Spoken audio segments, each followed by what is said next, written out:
안식과 오늘 칼빈의 기독교강요 제2권 구주 하나님에 대한 지식 제12장 우리 주 예수 그리스도께서 중보자의 직분을 행하시기 위해서 사람이 되셔야 됐다라는 부분입니다. 중보자께서 하나님이시면서 동시에 사람이셔야 되는 이유. 첫째, 그가 이제 사람으로 오셔야 되는 이유는 아담의 원죄 아래 태어나는 자연적인 출생 상태, 형태로서는 어느 누구도 중보자가 될 수가 없어요. 본인이 죄인이기 때문에 다른 사람의 죄를 짊어질 자격이 없어요. 그래서 아담의 후손은 어느 누구도 안 됩니다. 천사도 안 되는 이유는 천사 자체도 피조물일 뿐만 아니라 그들의 위치가 영적이에요. 천상에 있죠. 사람이 있어서 우리 죄에서 구속을 오신다. 그런 것은 불가합니다. 결국 죄범한 인간의 죄를 대속하기 위해서는 인간이 쉬어야 돼요. 중보자는. 그러니 아담 후손들은 원죄로 인해서 안 되고 천사는 인간이 아니어서 올 수가 없고 그래서 성부와 성자 성령 하나님, 성삼일체 하나님이죠. 호 로고스, 호 데오스. 로고스 하나님 말씀이 육신이 되어 우리 가운데 오신 것입니다. 그때 이제 오셨을 때 예수 그리스도께서 성령으로 잉태해서 오셨는데 마리아 자신은 원죄가 있는 그쵸 아담의 후손이죠. 성령으로 예수님께서 오셨을 때 그 죄를 격하시고 인성만 씻으신 형태로 오셨어요. 그래서 예수님은 유일하신 분이죠. 하나님이시지만 인간으로서 유일하신 분이고 재창조될 모든 인류의 머리가 되시죠. 그래서 믿음으로 구속받은 모든 성도들의 머리가 되시죠. 예수 그리스도는 왕이 되시고 그래서 이 마리아의 태로부터 죄 없으신 인간으로 오신 예수님의 놀라운 구속 사역을 보면 성부는 성자 안에서 성령을 통해서 일하신다. 성자는 성부로부터 성령을 통해서 일하신다. 성령은 성부와 성자로부터 일하신다는 그 삼일체의 내적 질서의 순서가 아주 중요하다는 것을 알 수가 있습니다. 지금 마리아의 태에서 예수 그리스도께서 잉태되실 때 성부께서 보내시고 성자께서 중보자로 오시며 성령께서 그의 권능으로 마리아의 태에서 잉태케 하셔서 사람이 되게 하신 마리아의 인성을 취하셨으나 그 죄는 격하신 실로 첫사람 아담에게 속하지 않은 후손입니다. 예수님은 마리아의 인성을 취하신 것은 맞지만 그래서 참되신 사람이시지만 마리아의 오류는 제하시고 거의 재창조된 형태와 같은 놀라운 유니크한 인성을 취하셨어요. 그래서 아담과 하와의 자손들은 항상 원죄를 타고나기 때문에 그런 형태의 대수가 없고 예수님만 하나님이신 그가 사람이 되셨어요.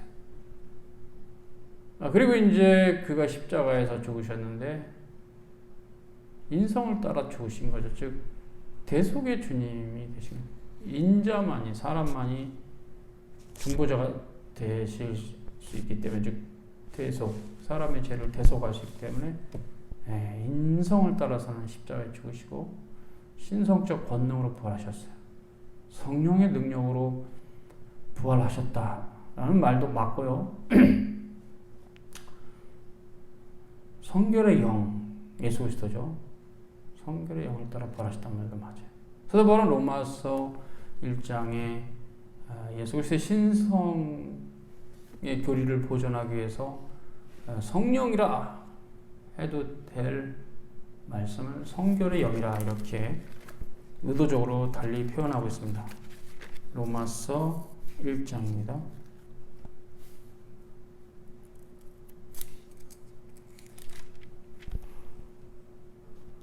3절인데 이 아들로 말하면 육신으로는 다해서 혈통을 딸을 낳으셨고 카타사르카인데요. 육신을 따라서.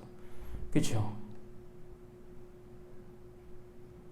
성결의 영으로는 이게 이제 피르마 하기온 그러면 성령이시죠.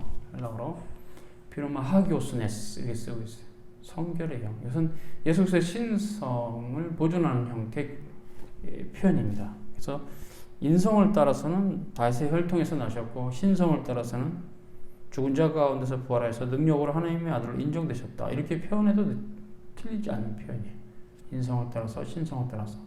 이제 이것은 신학적 표현이고 성경적 표현은 육신으로는 카타사르카. 성결의 영은 피누마 하기오스네스. 성결의 영을 따라서. 그래서 예수님의 신성의 교리를 지지하는 본문이 로마서 1장 4절입니다.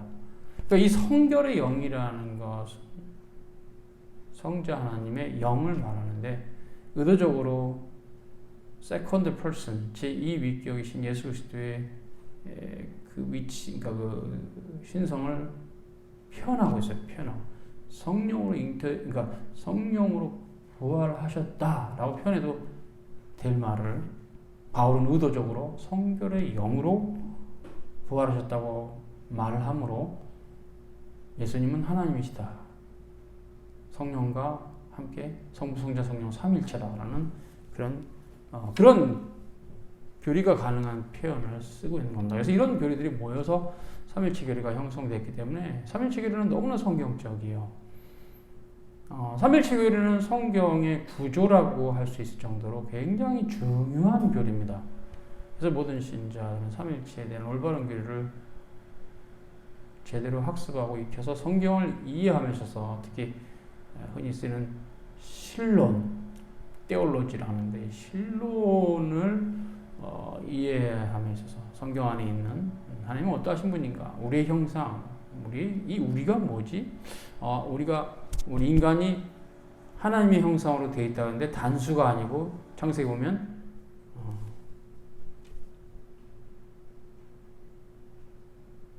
젤메누 이렇게 있어요. 데무테누 이렇게 즉 우리의 형상, 우리의 모양에서 복수형을 쓰고 있어요. Our image, 우리의 형상. 뭐지? 삼일체 하나님의 형상이죠. 그래서 인간은 삼일체 하나님의 형상으로 피조된 것은 창세기서부터 말하는 거예요. 창세기서.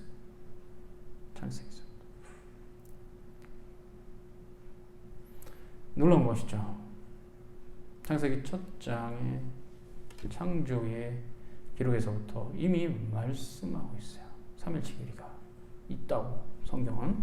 그래서 이제 이 본문도 로마서 1장 3절 그렇습니다. 그래서 예수 그리스도께서 하나님이시고요. 그가 인자가 되셨다는 굉장히 중요한 교리는 성경을 이해하는데 핵심적입니다. 왜 그리스도께서 중보 사역을 하시겠어? 사람이 되셔야 되는가? 그때 이제 3절에 구속자의 사명이 뭔가 이렇게 말하면서 우리가 하나님과 화목하기 위해서 두 가지 요건이 필요하다. 이렇게 칼빈은 말합니다. 사람이 불순종으로 인해서 되게 중요한 개념이죠. 인간의 근원적인 문제는 하나님 말씀에 불순종입니다. 그리고 인간은 자기의 노력과 의지로는 순종할 수 없습니다. 하나님의 전적인 주권적인 은혜입니다. 일단 그거는 맞는 얘기죠. 그러나 그 말이 오해가 돼서 반율법주의로 가면 안 돼요. 그러나 그 말 자체는 맞습니다. 하나님의 능력이 50% 임하고 인간의 순수한 자기로부터 나가는 능력이 50% 해서 인간이 구원을 받는다는 신인 협동설은 거짓교리죠. 성경은 그렇게 말하지 않아요. 성경은 그렇게 말하지 않는다고. 그건 성경을 잘못 해석한 결과죠. 신인 협동설 아닙니다. 하나님의 주권적인 은총으로만 구원한다. 인간 편에서 어떤 노력으로 구원받는 것은 아니다. 그래서 율법을 행할 수 없습니다. 한 가지도 순종할 수 없어요. 인간은. 그래서 예수 그리스도께서 완전한 인간을 오셔서 죄가 없는 상태에서 완전한 순종을 이루신 거죠. 대속의 제물이 되신 거죠. 그래서 우리의 죄를 대속하신 거죠. 그분이 십자가의 공로로서만 구원받습니다. 인간의 어떤 것도 하나님은 받으시지 않아. 받을 만한 게 없는데요. 너무 더러워서. 우리 주님이 참 사람으로 오셔서 아담의 인격과 이름을 취하셔서 아담을 대신하여 아버지께 순종을 이루시고 우리의 육체를 대표해서 하나님의 의로우신 심판을 만족시키는 값을 내어놓으시고 그 육체로서 우리가 치러야 될 형벌의 값을 대신 치르셨다. 이렇게 칼빈은 말하고 있습니다.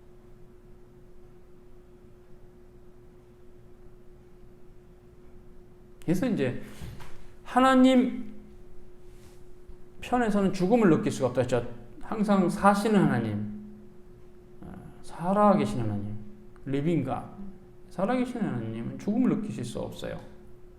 네.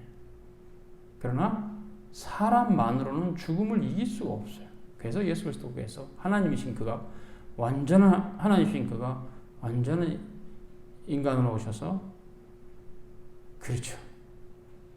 속죄를 위한 자신의 인성의 연약함을 죽음 아래 두시고 신성적 권능으로 죽음을 이기시고 부활하셨어요.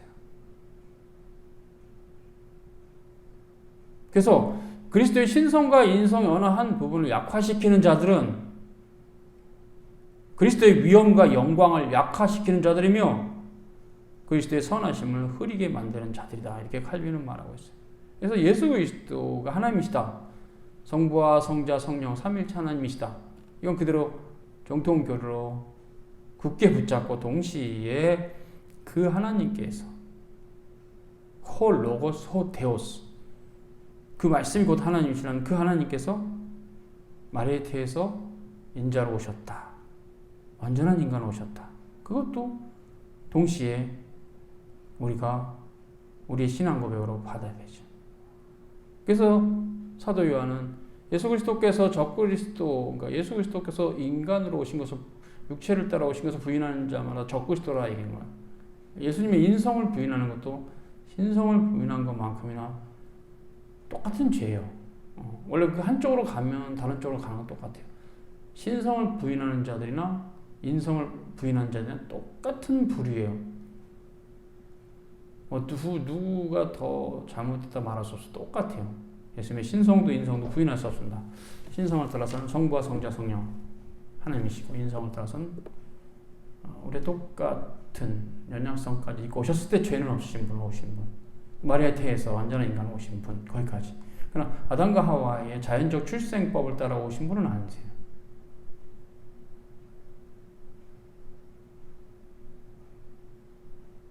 그러나 육신을 따라서는 다윗의 혈통에서 나셨다는 그 로마서의 말씀을 따라 봤을 때 이 법적인 관계 아래에서는 아브라함과 다윗의 자손으로 오셨어요. 즉 이제 예수님 바로 위에 계보서부터는 다 아담과 하와의 후손이죠. 마리아까지. 이 때문에 그런 법적 관계, 즉 마리아의 태에서 나왔다는 것은 예수님도 우리와 똑같은 인류 안에 들어오셨다는 거. 출생의 방식이 다르다는 거. 우리는 그냥 자연적인 출생법에 따라 출생됐으나 예수님은 하나님이시면서 동시에 인자로 오셔야 됐기 때문에 성령으로 그러니까 인간이 되셨다는 거. 놀라운 거죠. 그러니까 마리아의 인성을 취하셔서 사람이 되신 형태예요. 이것이 이제 19세기의 과학주의 시대에는 말도 안 된다. 어떻게 남녀가 결합하지 않고 아이가 나올 수 있냐? 이렇게 이제 그들의 갖고 있는 과학의 한계로 이건 신하다라고 말로 걔네들이 구라를 쳤죠. 뭐 진지하게 구라를 쳤어요. 거짓말이다 그 말이. 왜냐면 지금은 이제 동물조차도 체세포 분열을 통해서 수컷이 없이 생명체가 과학적으로 탄생이 가능하다는 게 됐다면 꼭 반드시 생명체는 남녀의 결합을 통해서만 생긴다는 그 시대의 과학의 주장이 지금은 고철이 됐어요. 유물이 됐어요.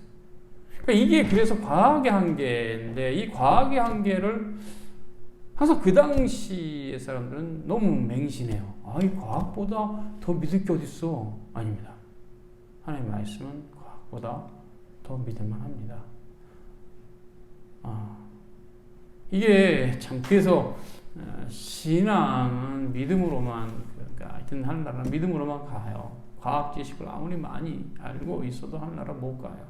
믿음으로만 가요. 그 개념은 왜냐하면 그 과학이라는 지식이 이게 변하지 않으면 좋은데 변해요. 왜 변할까요? 진리가 아니잖아요.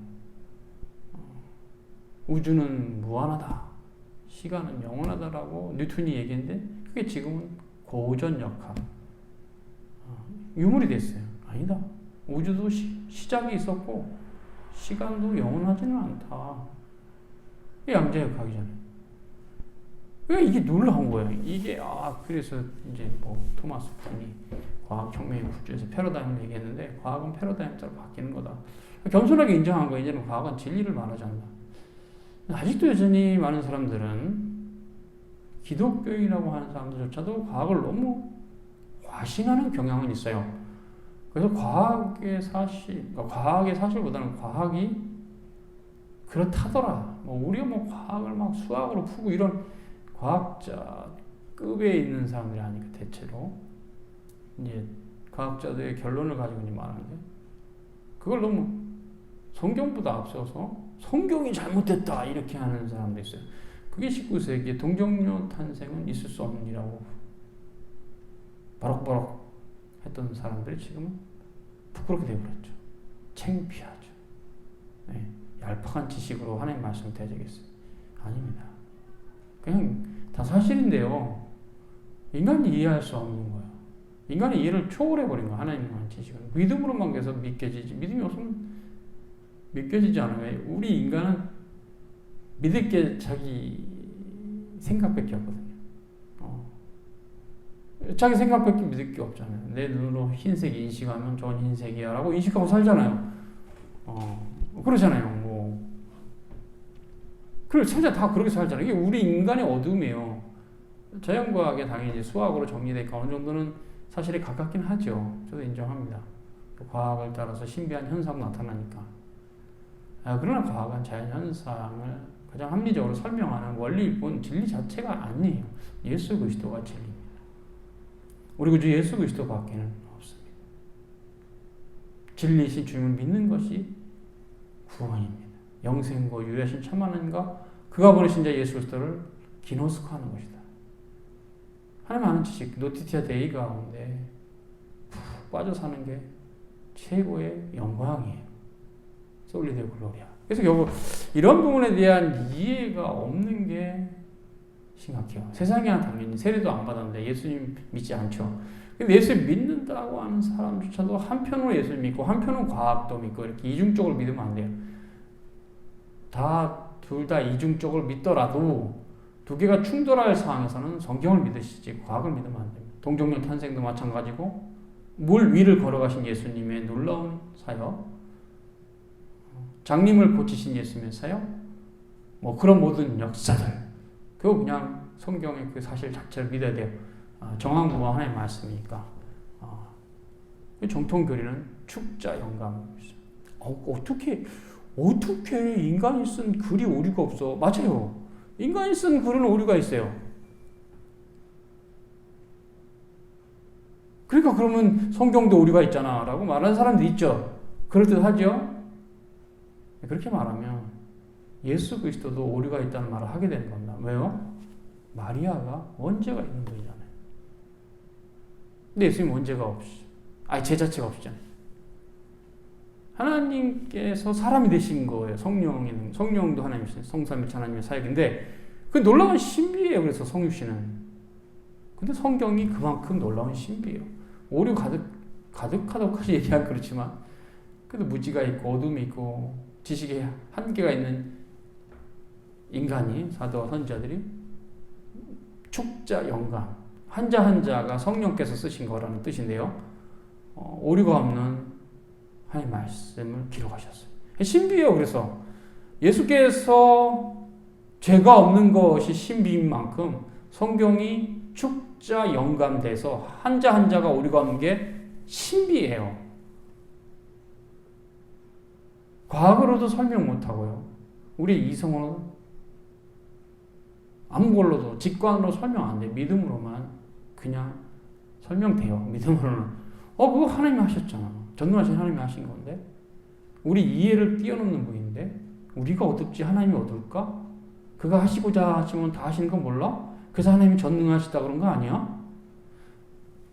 대부분의 하나님의 속성이나 그분의 사역을 믿지 않기 때문에 믿는다고 말은 하죠. 근데 결정적일 때 과학 앞에 무릎 꿇고 하는 그 마음은 결국 이제 어떻게 보면 우리의 교만함이에요. 우리는 다 알 수 있다. 과학으로. 우리의 교만함이에요. 과학은 그렇죠. 불신자나 우리나 같이 공유하는 일반 은총이니까 우리 거라고 생각하는데 그것도 하나의 은총입니다. 일반 은총도. 그런데 그 일반 은총의 불충분성이라는 교리가 있는 것처럼 일반 은총으로는 하나님 알 수가 없어요. 성삼일체 하나님도 알 수가 없고 예수 그리스도의 구속사역도 이해할 수 없어요. 그래서 예수께서 친히 우리 가운데 찾아오셔서 구속을 완성하셨고 그거를 목도한 증인들인 사도들이 우리에게 전해준 복음이 신구약 성경입니다. 신구약 성경만이 복음이에요. 신구약 성경을 벗어나면 복음 아니에요. 그건 로마 가톨릭의 수없이 성경을 떠나서 하는 말들은 복음이 아니에요. 그냥 자기들의 레피셜이지. 성경을 떠나서는 하나님을 알 수가 없습니다. 영생도 못 얻습니다. 성경은 그렇게 아주 상상을 초월하게 신비한 책이에요. 믿음으로 받으셔야 돼요. 성경의 축자 영감은. 아까 얘기했는데 자꾸 오류가 있잖아요. 인간이 뭐 기록에 오류가 있고 그걸 성경으로 연결시키면 안 돼요. 인간이 오류가 있으나 예수님이 오류가 없는 것처럼 기록자는 오류가 있으나 성경은 오류가 없습니다. 성령께서 역사하시기 때문에. 기록자가 성령님이십니다. 제 1차 저자, 2차 저자가 인간이죠. 물론 유기적 영감이니까 뭐 그 사람의 쓰는 방식의 어떤 기질이나 특성을 하나님 쓰셨어요. 바울은 바울의 서체가 있고 요한은 요한의 서체가 있으면 베드로는 베드로의 서체가 있어요. 서신들을 보면 유기적 영감이니까. 그럼에도 불구하고 성령께서 쓰셨어요. 통일적으로. 그래서 거기 한 하나님이 계시고 한 믿음이 있고 한 주님이 있고 하나의 세례가 있고 그래요. 하나의 교회가 있고 그래요. 그 신구약 전체를 포괄하는 그런 거예요. 그래서 그것이 하나님이 쓰신 거라니까요. 통일적으로. 그래서 교리가 하나밖에 없어요. 성삼일체 하나님만이 그 성경에 계시한 하나님이지 다른 하나님 없어요. 거기 이방인들이 말하는 그런 하나님, 성경은 그런 하나님 말하지 않아요. 예수 그리스도 이성일 인격 그 교리만 성경은 말해요. 그리스도에서 다른 말 하지 않아요. 이단입니다. 그러면 이게 정통과 이단이 교리를 따라 갈라지는데 이런 분명한 이해에 대해서 없으면 이단들의 말에 그냥 획 넘어지게 돼 있어요. 모르니까 정통 교리를. 그래서 예수님께서 인간이 되신 것은 당연합니다. 예수님 밖에는 없어요. 하나님 그분이 이제 인간이 속된 말로 말아먹은 그 상태, 자기들이 스스로 하나님 말씀에 불순종해서 어두워져 버리고 죄로 인해서 그러니까 불순종으로 죄인이 되어버린 이 상태에 대해서 예수 그리스도께서 회복하신 형태는 그가 하나님이신데 원래 하나님이세요. 항상 하나님이셔서 삼일체 하나님 성삼일체의 영원한 작정 가운데 인자가 되셔서 오신 거죠. 하나님이 요한복음 3장 16절입니다. 세상을 이처럼 사랑하사 독생자를 주셨으니 이는 그를 믿는 자 모두 멸망치 않고 영생을 얻게 하려 하심이라. 나는 부활이요 생명이니 나를 믿는 자는 죽어도 살겠고 살아서 나를 믿는 자는 영원히 죽지 않을 것이다. 요한복음 11장 25절입니다. 인자가 온 것은 이런 자를 구원하려 함이니라. 마태복음 18장 11절 건강한 자에게는 의사가 쓸데없다. 마태복음 9장 12절.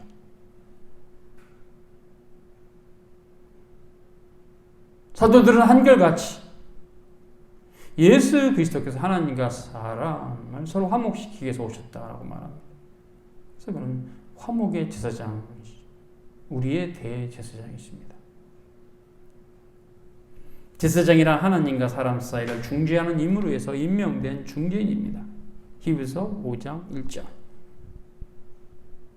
그래서 그가 우리의 디카이오슈네.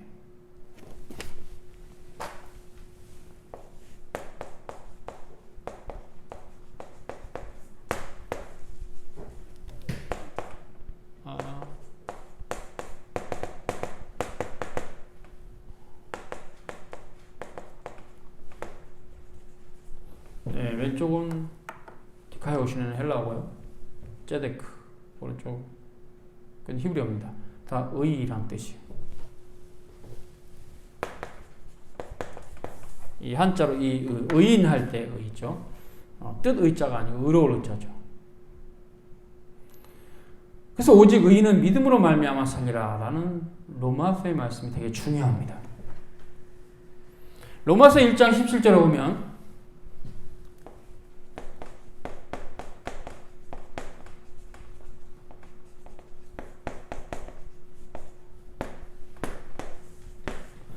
에크피스테오스 에이스피스틴. 에크는 영어로 out of 혹은 from이라고 썼어요. 에이스는 영어로 into. 믿음으로부터 나오고 믿음으로부터 들어가요. 구원은 오직 믿음이에요.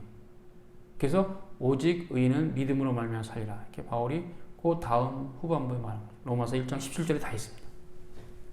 고 디카이오스 에크 피스테오스 제스타이. 의인은 믿음으로 살리라 이렇게 돼 있어요. 의인은 믿음으로 산다. 믿음으로 얻게 된 자는 또 그 믿음으로 산다. 그래서 믿음이 의인과 산다의 중간에 있는 놀라운 역사죠. 자, 이런 부분 관해서 우리는 신앙이 놀랍다. 하나님의 넘치는 은혜고 이건 정말 주님의 은혜다. 우리 편에서의 의로움을 말한다는 것 자체가 무지의 결과다. 우리 하나님 앞에 교만할 자격이 없는 근원적인 이유 중에 하나는 하나님 말씀을 할 때 이해가 돼요. 도무지 우리는 하나님 앞에 자기 의를 드러낼 수 있는 존재들이 아닙니다. 그런 사람들이 있다면 가정합시다. 그 사람은 대체로 하나님 율법에 대한 무지로부터 비롯된 거죠. 하나님 율법을 몰라요. 그 율법을 완성하신 예수 그리스도를 그러니까 또 모르고 율법도 모르고 복음도 모르고 하나님 나라도 모르고 몰라서 그래요. 무지하기 때문에 엄청 오만한 겁니다. 그러나 하나님 말씀 알아갈수록 참된 신자들은 오만할 수가 없어요. 우리 주님께서 다 하셨거든. 부활하심으로 승리하셨어요. 그래서 우리가 매주일 안식일을 지키는 것은 여러 가지 이유가 있지만 그 중에 하나가 바로 주님의 부활과 연결됩니다. 승리하셨어요. 주님께서 그날 새벽에. 그래서 우리는 새 언약의 안식일로서 주일을 지키는 겁니다. 반드시 지켜야 됩니다. 그래서 흔히 쓰는 말 주일 성수는 되게 중요한 개념이에요. 십계명의 네 번째 계명인데 되게 중요한 개념이에요. 새 언약의 안식일은 토요일이 아니고 주일이지만 하루가 변형됐지만 결론적으로 이제 우리 입장에서는 주일인데 되게 중요한 날이에요. 우리 주님 부활하신 날입니다. 그래서 주일을 지키는 것은 되게 중요하다 신자들이. 넘어갑니다. 그래서 이제 이런 믿음으로 산다는 이 의미들 상당히 우리에게 큰 의미가 있습니다. 하나님의 아들이 기꺼이 우리 죄를 위해서 아버지의 명령을 따라 이 땅에 오신 것은 자신이 제물이 되셔서 우리를 대신해서 하나님의 진노를 진정시키고자 하신 것이다. 그래서 우리가 예수 그리스도의 죽으신 십자가의 죽으심 예수 그리스도의 십자가의 죽으심은 하나님의 속성 중에서 의와 공의가 가장 극명하게 드러난 겁니다. 의는 뭡니까? 하나님의 자비와 긍휼과 인자와 성실하심, 사랑하심이 십자가에 드러나 있어요.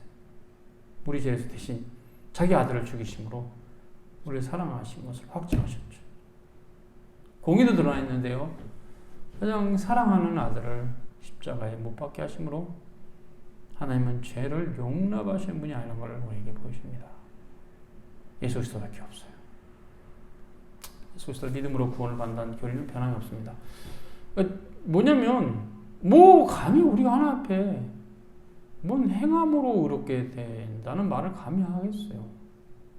예수님 십자가에 죽으시고 부활하셨는데, 즉 하나님의 공의를 만족시킬 수 있는 분 유일하게 예수님밖에 없는데, 예수님도 다 하셨는데 우리가 거기 옆에 조금 뭐 끼어 들어갖고 우리의 의를 말할 수 있다고 그렇게 말하는 순간 예수님의 십자가의 공로를 약화시키는 거죠.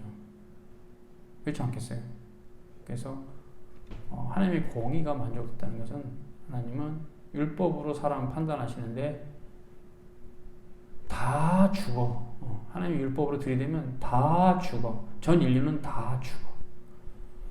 이제 거기서부터 그 진노로부터 피하는 유일한 길은 그리스도의 십자가의 보혈 아래 내 영혼을 맡기는 겁니다. 예수 그리스도밖에 없어요. 이 세상의 소망. 그래서 어쨌든 이러한 부분들에서 예수님이 인자가 되셔야 됐다는 것에서 우리는 피할 수가 없습니다. 네, 그래서 오늘은 여기까지. 수고하셨습니다.